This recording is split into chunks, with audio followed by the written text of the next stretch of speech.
Definitely make sure you stick until the end of this video, because you're going to learn techniques in this video which are going to bring your music production career to the next level. And you're going to learn my vocal chains, which are used to release my tracks with record labels like, for example, Mojo Records, Lisbon Journeys Records, and also the Zeta label. So I'm going to give you the example based on the track I Want It I released with the record label Musicon. Let's listen to the vocal completely without processing, without any effects, without any reverb, and see exactly how it sounds like. So I got it. She wants it, she wants it, she wants it, hypnotic. So as you can already hear, this vocal sounds really amazing. It sounds really clean, and that's already the first step. You need to make sure that you get high quality vocals, record them with yourself, record them with a good quality microphone, or get your samples from Splice and make sure you get those vocals at the highest quality as possible. Second step is usually I add some reverb to it. So what I do, I put those vocals into the channel 42 and then I assign them to a short reverb channel, so I have more processing power over the reverb. So basically if you do this, you just basically press this button here, and then you're gonna have this reverb channel. There you can upload obviously Fruity Reverb or the Valhalla Supermassive. The most important thing about this is that you put this one on 100% wet, and then you can change obviously the decay of the reverb.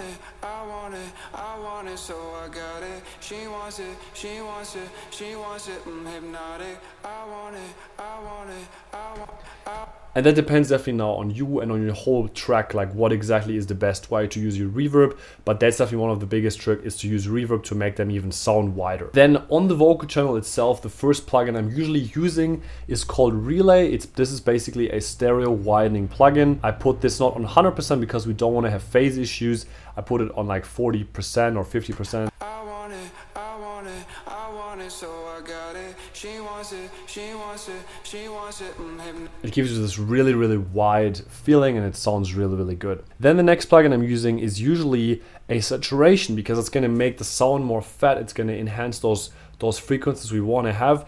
I always honestly use the sound equalizer from FL Studio because it just makes the vocals sound really crispy. I want it, I want it, I want it, so I got it.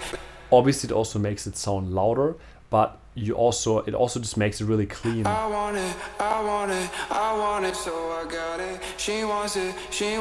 There's other plugins I use. For example, I use also the decapitator or the saturation knob, but especially for vocals, I'm still using the sound equalizer because it just sounds amazing, and you don't need to have a fancy plugin. At the end of the day, the only thing which really matters is the result and the end result, and it doesn't matter how you get there. The most important element is the end result. As you can see in the playlist, those vocals have a lot of transients. As you can see, here's one, there's another one here. They basically take away extra headroom, what we need for the mixdown. So definitely what you need to do in this circumstance, use a compressor. If they wouldn't have that much transients, I think I wouldn't even use a compressor, but because those vocals have them, you need to use a compressor.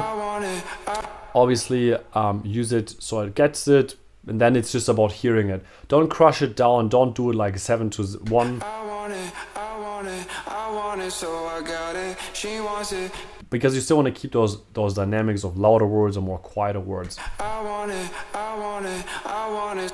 So I'm pretty happy with that one. And then the most important thing after you've gone through the whole vocal chain is to use a high pass filter, because we need to make sure that those low frequencies are not still there. I want it. Because we're producing house music or tech house, we need to make sure that those low frequencies or everything above 150 Hertz is just for the bass line and the kick, because every other element, it's not relevant. I want it, I want it, I want it, so I got it.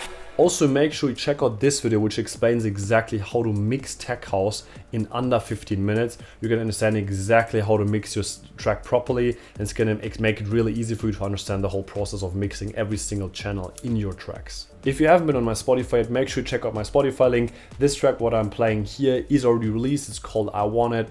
It's released with the record label Musicon. Make sure you check that out, hit the like button and follow me there so you don't miss out anything.